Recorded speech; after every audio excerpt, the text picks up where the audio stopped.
In John chapter 5, Jesus goes to the pool of Bethesda. There's a man there who's been crippled for 38 years. That's an important number. And Jesus is about to heal him.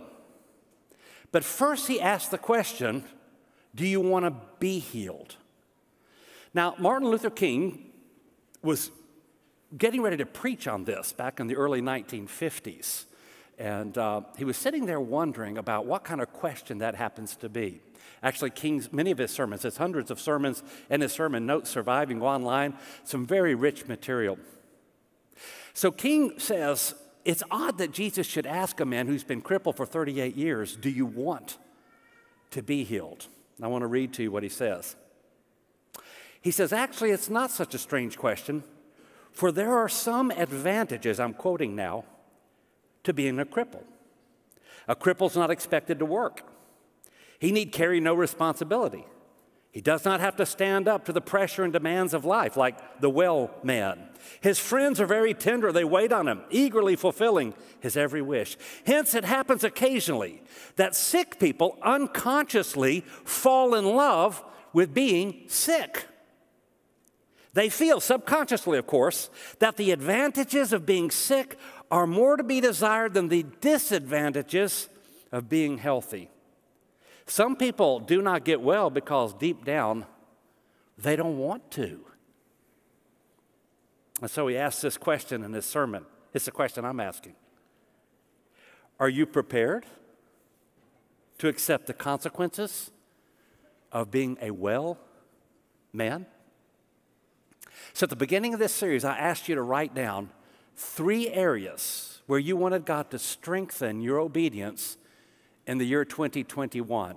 I don't know what you've written down. I'm going to ask you to take a note card or go online and do it a little bit later in the lesson, but here's just some things that may have come to mind. That you're going to start praying every day. Maybe you're not doing that. That you want to stop watching R-rated, sexualized movies. This is the year you're going to say no to that. That you want to commit to disciple making, Jesus' final mandate. That you're going to quit smoking. Maybe this is the year you've decided I'm going to stop trying to control other people for my happiness. Or I'm going to break my addiction to social media and that constant like button. I'm going to start attending Celebrate Recovery. I got something I need help with. Maybe this is a year you're going to make a decision to follow Jesus and seal that in the act of baptism. Or you're going to join a small group. Or you want to give more generously to the church. Or you want to lose weight. This is a year you're going to break an internet addiction. I put that in quotes because we have children here. You know what I mean. This is the year. You're going to control your temper. This year, you're going to be faithful in your church attendance. By the way, online faithfulness is important too. So a lot of you have been on the online campus. And by the way, we just encourage you to stay on the online campus. But I do want to warn you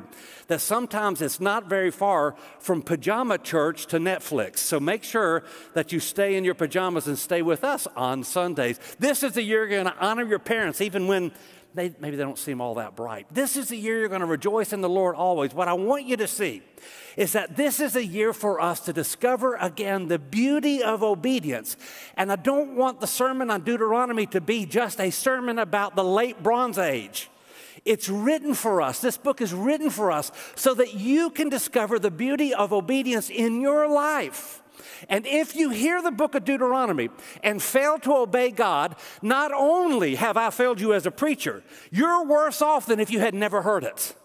Because now you've learned to hear the word of God and be disobedient.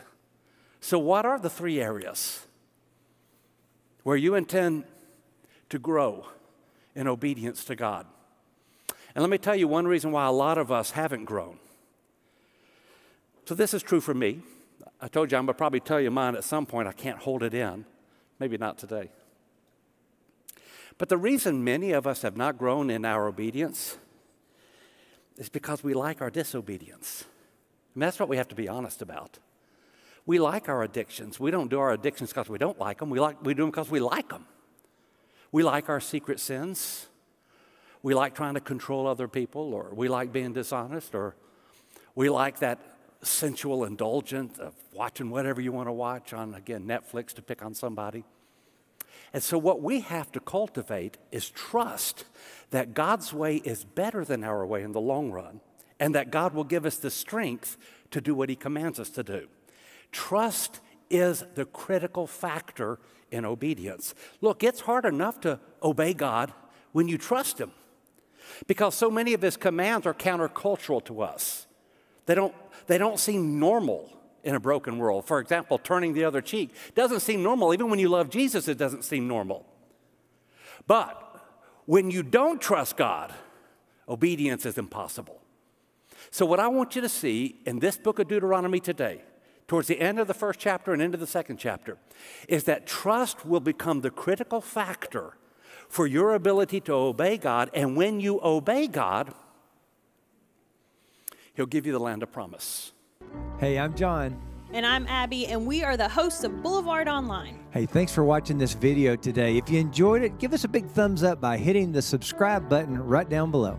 The full message that this clip is from is linked right here, or if you'd like to watch some other videos, you can click right here. Hey, if you'd like to find out more about North Boulevard, go to northboulevard.com. Until next time, be blessed. And don't forget to be a blessing.